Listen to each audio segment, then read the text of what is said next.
Hello traders, this is Aniruddh here. तो आज Sunday 5 मई 2024। तो कुछ टाइम पहले मैंने इंडिगो की शेयर्स जो हैं वो बाई किए थे। और मैंने इंडिगो के शेयर्स यहाँ पर 3 लेवल्स पर बाई किए थे। मैं तीनों के तीनों जो लेवल्स है वो आपसे शेयर करूँगा कि रीज़न क्या थे बाई करने के। एंड हम लोग अभी कहाँ पर हैं और यहाँ से हम लोग कहाँ पर जा सकते हैं फॉर दिस पर्टिकुलर शेयर। तो जैसे कि monthly time frame, weekly time frame और daily time frame plus hourly time frame, ये हमारे ट्रेडिंग करने के तरीके होते हैं। तो ओवर दिस पीरियड अगर हम लोग देखें तो कोई भी शेयर ऊपर की तरफ जाने के लिए कुछ बेसिक पैटर्न का ज़रूर फॉलो करते हैं। वो बेसिक पैटर्न में फर्स्ट पैटर्न आते हैं हायर बॉटम, यानी कि प्रीवियस बॉटम जो मार्केट में बने हैं, मार्केट जो नया बॉटम बनाएगा वो प्रीवियस बॉटम से ऊपर की तरफ होगा। यानी कि यहाँ पर 2018 में मार्केट में बॉटम बनाए थे 690 के, और ऑन दिस 2020 मार्केट में जब कोविड के दौरान क्रैश आया तो मार्केट ने बॉटम बनाए 771, यानी कि प्रीवियस बॉटम को मार्केट ने ब्रेक नहीं किए। तो वहां से हमें एक फर्दर कंटिन्यूएशन मार्केट जो है वो देखने को मिल रहा था। अब अगर मैं ये पैटर्न को फॉलो करता हूं मार्केट में, तो कहां पर हमारे एंट्री बने थे ऑन दिस ईयर, बिकॉज यहाँ पर मैंने बाय नहीं किए थे, बट मैंने उसके बाद जाकर कभी बाय किए थे। तो यहाँ पर अगर आप फिबोनाची रिट्रेसमेंट को ड्रॉ करते हो तो आपको क्या दिख रहा है कि मार्केट जो है, मार्केट प्रीवियस रेजिस्टेंस को जब ने ब्रेक किए तो लोअर लेवल पर आए। लोअर लेवल पर आके कहाँ पर इसको सपोर्ट लेना चाहिए? मैं हमेशा कहता हूँ कि 0.618 गोल्डन फिबोनाची रेशियो होते हैं, 0.5 मिड पॉइंट थ्योरी के अनुसार मार्केट के रिट्रेसमेंट होते हैं। ये दोनों तक अगर मार्केट सपोर्ट लेते हैं तो दैट्स एब्सोल्युटली फाइन। बट इस केस में हमें क्या दिख रहे हैं, 0.786 पे मार्केट ने सपोर्ट लिया मंथली चार्ट पे 2022 में। वहां से मार्केट जो है वो अपसाइड मोमेंटम को क्रिएट कर रहा था। Okay, so now what I can see, ये हमारे बॉटम टॉप बना। ये टॉप प्रीवियस टॉप के ऊपर था, मतलब कि यहाँ पर मार्केट में एक हाई वोलाटिलिटी क्रिएट कर रहा था। High volatility in the sense, हमेशा हाई वोलाटिलिटी जब हम लोग बोलते हैं उसका मतलब क्या होता है? Trending market. वो जिस भी डायरेक्शन पे जाएगा वो ट्रेंडिंग डायरेक्शन पे जाएगा। साथ ही साथ हायर बॉटम मार्केट ने फर्दर क्रिएट किए यहाँ पर, जो हमें क्या बोल रहे थे कि मार्केट जो है अभी इस पर्टिकुलर जगह से ऊपर की तरफ जा सकता है। तो ये जब हमें हाई और लो मिल गए हैं तो देयर इज अ चांस कि हम लोग गैन एंगल को यहाँ पर फॉलो अप कर सकते हैं। यहाँ पर मार्केट में गैन एंगल के फॉलो अप हम लोग ले सकते हैं। फॉलो अप पे हमें क्या देखने को मिल रहा है कि जो सबसे माइटी गैन एंगल होते हैं वो होता है 8/1। उसके पहले जो आते हैं वो होते हैं 2/1। तो 2/1 के ऊपर मार्केट में एक बुलिश एंगल्फिंग पैटर्न क्रिएट किए and market break the bullish engulfing pattern. तो यहाँ पर कंटिन्यूअस तरीके से हमें बुलिश साइन स्टॉक में दिख रहा था। तो यहाँ पर भी हमने कोई एंट्री नहीं किए थे, बिकॉज सी हर एक समय मैं हमेशा ये बात बोलता हूँ कि स्टॉक मार्केट में इतने सारे शेयर्स हैं, आप हर एक शेयर को हर एक टाइम पर एंटर नहीं कर सकते, राइट? हो सकता है कि आप एक रैली हो जाने के बाद एंटर कर रहे हो, बट यहाँ पर हमारे टेक्निकल एनालिसिस हमें ये समझाते हैं कि जनरली पीपल जो है, ट्रेडर्स जो है, वो क्या समझते हैं कि इतना दूर तक चला है, थोड़े करेक्शन करने, बट वो थोड़े करेक्शन कहाँ पर करने हैं, किस तरीके से करने हैं, किस तरीके से उसको देखने हैं, ये एक थ्योरी बन के रह जाते हैं। बट ये जगह पर हम लोग टेक्निकल एनालिसिस का यूज करके ये समझ सकते हैं कि ये जो थोड़े करेक्शन आने दो की बात है, वो थोड़ा कहाँ पर हो सकता है? क्या वो 10% करेक्शन पे हो सकते हैं? क्या वो 20% करेक्शन पे हो सकते हैं? Etcetera etcetera. तो मैं इसी के साथ ये भी बात करूंगा कि ये थोड़ा करेक्शन अभी अगर हमें इंडिगो के शेयर बाय करने हो तो डेफिनेटली यहाँ पर बिल्कुल भी मत बाय कर लेना इंडिगो को। वो कहाँ पर हो सकते हैं उसके बारे में हम डिटेल में बात करेंगे।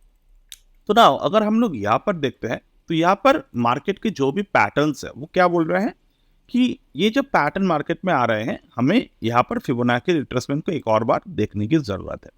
तो यहाँ पर आते हैं हमारे जो प्रैक्टिकल हमने बाय किए थे उसके बाद ये मार्केट 1.272 को ब्रेक किया। ये 1.272 को ब्रेक करने के बाद यहाँ पर रिट्रेसमेंट हमें देखने को मिले। अब ये रिट्रेसमेंट आए प्रीवियस मार्केट के रेजिस्टेंस पर। अब प्रीवियस रेजिस्टेंस पर जब रिट्रेसमेंट आए market form a kind of morning star pattern. Again morning star pattern जो बुकिश मतलब जो कैंडलस्टिक फॉर्मेशंस के जो भी बुक्स है स्टीव निसन के वहां पर आपको जो पैटर्न मिलेगा मॉर्निंग स्टार के हम लोग उसी पैटर्न को फॉलो अप करते हैं but not so exact replica, but हमें एक पैटर्न वाइज इसको हम लोग देखते हैं। यानी कि यहाँ पर एक मार्केट ने काइंड ऑफ दोजी क्रिएट किया, ओके, देन मार्केट में प्रीवियस जो रेजिस्टेंस है वो ब्रेक किया, दोजी बनाए प्रीवियस रेजिस्टेंस को ब्रेक किया। तो ये हम लोग एज ए मॉर्निंग स्टार देख सकते हैं। तो प्रीवियस रेजिस्टेंस पे मार्केट ने मॉर्निंग स्टार बनाए 1.272 तक गए, वहां से एक हेल्दी करेक्शन मार्केट ने दिया। अब यहां पर हमारे बात है कि तो थोड़ी करेक्शन की बात हम लोग कर रहे थे वो आ गई यहाँ पर। From there we discussed even मैंने जो अपने लाइव लर्निंग पर जो हमारे ब्रॉडकास्ट है वहां पर भी हमने कंप्लीट तरीके से इसको एनालिसिस किया था, इसको या फिर इसके बाद में जो भी है। तो हर एक टाइम तो हर एक जो भी ब्रॉडकास्ट चैनल बनते रहते हैं वहाँ पर जो स्टूडेंट मान लो आज किसी ने ज्वाइन किए, आज अगर मैं कोई एनालिसिस दे रहा हूँ वहाँ पर वो शायद उसको नहीं मिले, वो अगर 7 दिन बाद ज्वाइन कर रहा है तो वहाँ पर वो जो एनालिसिस है लाइव में वो उसको मिल जाएगा। तो वो लाइव भी चलते रहते हैं क्योंकि पुराने एनालिसिस अगर हम लोग सभी एक साथ देने की कोशिश करें तो वो उनके लिए भी सही नहीं बैठेगा, हमारे लिए भी बहुत मुश्किल हो जाती है। तो चलिए यहाँ पर हम लोग समझ लेते हैं 1.272 में जब भी मार्केट सपोर्ट लिया then market further break above the 1.618। तो ये दोनों जगह पर मार्केट में हमें री एंट्री अपॉर्चुनिटी मिले। तो यहाँ पर जो री एंट्री अपॉर्चुनिटी मिले वो काफी हेल्दी री एंट्री अपॉर्चुनिटी था। 1.618 के ऊपर जो री एंट्री अपॉर्चुनिटी हमें मिले वो एक हम लोग पिरामिड बोल सकते हैं, उसको पिरामिड की तरफ हम लोग वहां पर ट्रेड को ले सकते हैं। पिरामिड इन द सेंस की जो मंथली चार्ट है वो मंथली चार्ट 1.618 को तो ब्रेक किए, अब ब्रेक करने के बाद 1.618 के नीचे ब्रेक नहीं किया बट फर्दर अपने प्रीवियस जो रेजिस्टेंस है, जो नया रेजिस्टेंस है उसके ऊपर जाकर ब्रेक कर दिए। तो on the month of March भी हमें यहाँ पर अपॉर्चुनिटी देखने को मिल रहे थे। तो अभी हम लोग बात करेंगे ये सितंबर 2023 पर और जो नवंबर 2023 पर जो अपॉर्चुनिटी मिले, सॉरी नवंबर 2023 पर जो अपॉर्चुनिटी मिले वो कैसे मिले और जो दिसंबर 2023 में अपॉर्चुनिटी मिले वो कैसे मिले। तो इसके लिए हमें नेक्स्ट मंथली चार्ट को एनालिसिस करने के बाद जाना होगा वीकली चार्ट पर। तो this is the weekly time frame. तो यहाँ पर जो वीकली टाइम फ्रेम है वहाँ पर हमें कौन से पैटर्न को देखने को मिल रहा है, मंथली चार्ट के जो भी लेवल्स है वहाँ पर हमें वीकली चार्ट पे जो पैटर्न देखने को मिल रहा है वो है this one, the saucer pattern. अब मैंने प्रीवियस वीडियोस में बात किए हैं कि ये पैटर्न जो है वो कैसे बनते हैं। 1.272 को मार्केट ने ब्रेक किए, मार्केट फर्दर उसी मेजर लेवल के नीचे आए, फर्दर उसके ऊपर जाकर ब्रेक किए, तो ये पैटर्न जो है वो कंफर्म हो जाते हैं। अब यहाँ पर जो पैटर्न कंफर्म हुए, so on the 4th of December 2023 यहाँ पर मार्केट ऑल टाइम हाई के ऊपर है, तो डेफिनेटली यहाँ पर एक अपॉर्चुनिटी हमें देखने को मिल रहे हैं on the day of 4th of December 2023। अब यहाँ पर अपॉर्चुनिटी मिले हैं तो मुझे ये बिल्कुल ज़रूरी नहीं लगता कि एक दिन में आप अगर एंट्री नहीं कर पाते हो तो उसके आसपास के दिन में आप एंट्री नहीं कर सकते, क्योंकि 2-3% में अगर मार्केट में लार्जर टाइम फ्रेम पे ट्रेड आ रहे हैं तो 2-3% अवे हो सकते हैं। जैसे कि मैं अगर कोई शेयर को 2700 रुपये में बाई कर रहा हूँ, मान लो मेरे कोई स्टूडेंट है जो 5 शेयर्स में कंसंट्रेट कर रहा है, वो हो सकता है कि वो उसी शेयर को 2500 रुपये में बाई कर ले, क्योंकि वो सिर्फ 5 शेयर देख रहा है, मैं हो सकता है थोड़े ज़्यादा शेयर्स को देख रहा हूँ, तो मेरे लिए वो टाइम डाइल्यूशन जो है वो थोड़े बहुत ऊपर नीचे होते रहते हैं। Okay, now coming to the point, यहाँ पर एक अपॉर्चुनिटी देखने को मिल रहा है। तो ये जो रेंज है, मार्केट ने जब रेंज को ब्रेक किए, it was going on the upward side. तो अभी 2618 ये जो टारगेट है वो आ गए। नाउ द नेक्स्ट थिंग जो काफी इंपॉर्टेंट है वो है डेली टाइम फ्रेम।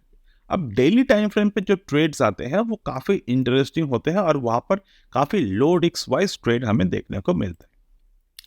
तो मैं जो जितने भी पैटर्न्स का यूज करता हूं उनमें से एक पैटर्न हमेशा मैं आपसे शेयर किए हैं, वो है inverse head and shoulder. Inverse head and shoulder is a very powerful technical analysis, जहां पर आपको सबसे ज्यादा एक पुराने, अगर हम लोग कोई एनालिसिस को बात करें कि सबसे क्लासिक एनालिसिस, उनमें से एक एनालिसिस आते हैं ये हेड एंड शोल्डर। अब हेड एंड शोल्डर को ज्यादातर लोग क्या करते हैं, मार्केट के टॉप पे यूज करते हैं to get the opportunity of falling market. But अगर आप बुक्स को ध्यान से पढ़ेंगे तो वहां पर आपको ये भी समझ में आएगा कि वहां पर एक और पैटर्न होते हैं, that is called the inverse head and shoulder. और एक दूसरा पैटर्न होते हैं वो है head and shoulder failure breakout. तो मैं दूसरी दो पैटर्न की ही बात करूंगा क्योंकि यहाँ पर मुझे दो पैटर्न ही मिले थे। तो if I watch the pattern like here, यहां पर ये अपने लेफ्ट शोल्डर है, ये हमारे हेड है, ये है राइट शोल्डर। और जब हेड एंड शोल्डर मिला तो जो नेकलाइन है ये इंक्लाइनिंग नेकलाइन है मार्केट में, और ये हमारे हायर बॉटम। तो डेफिनेटली यहाँ पर एक ट्रेड अपॉर्चुनिटी देखने को मिल रहा है। We can see this is what important entry opportunity. और यहाँ पर जो एंट्री है वो हम लोग ऑलमोस्ट 26 अक्टूबर से लेकर 1 दिसंबर तक, ये किसी भी बीच हमें यहाँ पर ट्रेडिंग एंट्री जो है वो देखने को मिल रहा है, राइट। अब जब भी मार्केट अपने पुराने रेजिस्टेंस को ब्रेक करते हैं तो वहां पर डेफिनेटली एक और एंट्री अपॉर्चुनिटी देखने को मिलता है, तो वहां पर हम लोग ऐड कर सकते हैं, जैसे कि बात की हमने पिरामिड से। अब यहाँ पर जो failure head and shoulder pattern बने वो कौन से बने, now you can see, observe करिए ये पैटर्न। यहाँ पर मार्केट में एक लेफ्ट शोल्डर बना था, मैं इसको दूसरे कलर में ड्रॉ करता हूं। यहाँ पर मार्केट में एक लेफ्ट शोल्डर बना था, this one is the head, that one is the right shoulder. अब यहाँ पर भी जो हमें पैटर्न देखने को मिला, दिस वन इज शोइंग कि प्राइस जो है वो करेक्शन पे जा सकते हैं। यहाँ पर बहुत सारे लोग गलती करते हैं, ये गलती कि ये जो पैटर्न मार्केट में बना, यहाँ पर लोग शॉर्ट कर देते हैं ये सोचकर कि यहाँ पर तो इनवर्स हेड एंड शोल्डर बन गए तो let's just short the market. But यहाँ पर एक चीज देखने की जरूरत है आपको, राइट शोल्डर बना, बट यहाँ पर राइट शोल्डर बनने के बाद जो एनगल्फिंग बने, इनसाइड बार बने, सॉरी हाँ यहाँ पर एनगल्फिंग बने, यहाँ पर इनसाइड बने, बट वो इनसाइड बार एनगल्फिंग मार्केट ने कभी ब्रेक ही नहीं किए लोअर एंड पर। जब मार्केट में वो लोअर एंड पर या फिर लोअर एंड पर ब्रेक ही नहीं किया, और यहाँ पर जो ऑलरेडी इंक्लाइनिंग नेकलाइन बने हैं, इंक्लाइनिंग टॉप बने हैं, तो यहाँ पर जो ट्रेड बना है ये ट्रेड उतना ज्यादा सक्सेसफुल हो नहीं सकता। और अगर मान लो कहीं किसी वजह से मार्केट यहाँ पर ब्रेक करके थोड़े नीचे आ भी जाते हैं, आपके मान लो आपने शॉर्ट किया कोई भी स्टॉक फ्यूचर में हो या फिर ऑप्शंस पे हो, ऑप्शंस को आप शॉर्ट कर रहे हो, तो वहां पर अगर मान लो वो स्टॉप लॉस हिट हो गए, बट जैसे कि ये एक टॉप पर हेड एंड शोल्डर बने हैं, अगर वो स्टॉप लॉस हिट होते हैं और मार्केट में हायर बॉटम है और कोई भी एक कॉन्ट्रा पैटर्न हमें देखने को मिल रहा है, तो वहां पर हमेशा हमें रिवर्स ट्रेड इनिशिएट करने की जरूरत है। वहां पर रिवर्स ट्रेड इनिशिएट करने में क्या होगा, आपके जो लॉसेस हुए हैं वो आपके प्रॉफिट में कन्वर्ट होने के ज्यादा चांसेस रहेंगे और आप एक सक्सेसफुली एक ट्रेड को इनिशिएट कर सकें। तो यहाँ पर सबसे ज्यादा जो रिकमेंडेड थ्योरी प्रैक्टिकल थ्योरी होते हैं वो होते हैं कैश में ट्रेड करना। Because see in this pattern itself अगर हम लोग देखें तो यहाँ से 60% तक के ROI देखने को मिले हैं, which is a fantastic ROI in this particular share.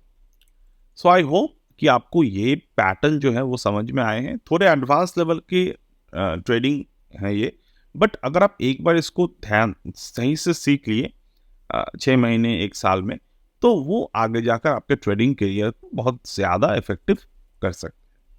So that's it for today with this particular share analysis, and we'll get back to you in the next one.